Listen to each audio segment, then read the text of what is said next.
আসসালামু আলাইকুম, ভালো আছেন বিবিজান? ভালো। সালামের উত্তর দেয়া সুন্নত বিবিজান, উত্তরটা দেন। ওয়ালাইকুম আসসালাম।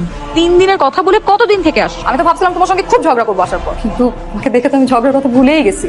সব আল্লাহর ইচ্ছা। কি হয়েছে তোমার? নিশ্চয়ই কোনো কারণ আছে। কারণটা বলো। মুসলমান হিসেবে 5 ওয়াক্ত নামাজ আদায় করা ফরজ। জানি তো। তাহলে জানলেও কেন পড়ো? এই যে তুমি নামাজ পড়ো না, তুমি যেমন পাপের ভাগীদার হচ্ছ, স্বামী হিসেবে কিন্তু আমিও তোমার পাপের ভাগীদার হচ্ছি। তো এটা তো বললেই হয়, না বলে যে তুমি আমার সঙ্গে রাগ করলে, এটা কি উচিত হলো? আজকের পর থেকে সরাসরি বলবো। বাবা অনেক, আমার তো বয়স হয়েছে, কখন কি হয়ে যায় বলা যায় না। আমার ব্যবসাটা বুঝে নাও। দুঃখিত আব্বু, আপনার ব্যবসায় ঘুষ লেনদেন করা লাগে। ঘুষ দেওয়া এবং ঘুষ নেওয়া দুটোই হারাম। আসরের ওয়াক্ত হয়ে গেছে, আমি আসছি।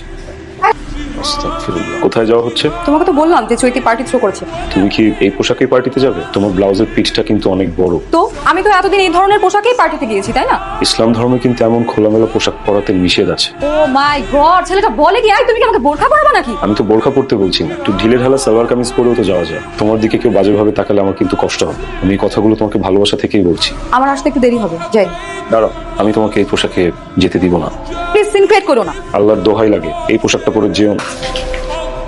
পার্টিতে আসছিস সালোয়ার কামিজ পরে? বাদ দে, তুই না বললি এটা লেডিস পার্টি, এখানে তো সবাই আছে। না আমার জামাই কি দোষ করছে? তোর এই মুরব্বি জামাইটাকে অ্যাভয়েড করার জন্যই তো বলতে হইছে। তোর জামাই এগুলো দিতে পারবে না। আরে খা, হাতে নিয়ে বসে আছিস কেন? কেমন গাইস? আসো। সামিরা, এই সমস্যাটা কি তোমার?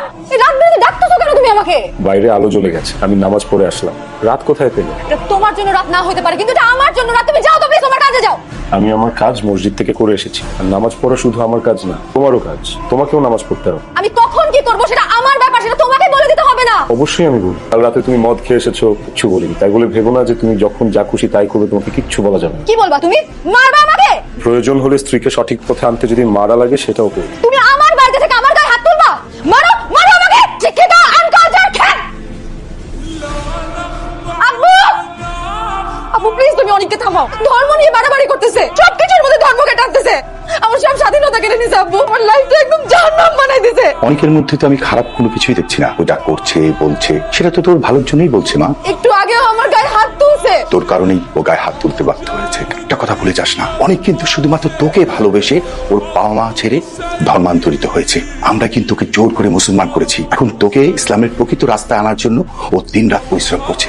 আমি বলি কি, তুই ওর কথা শোন।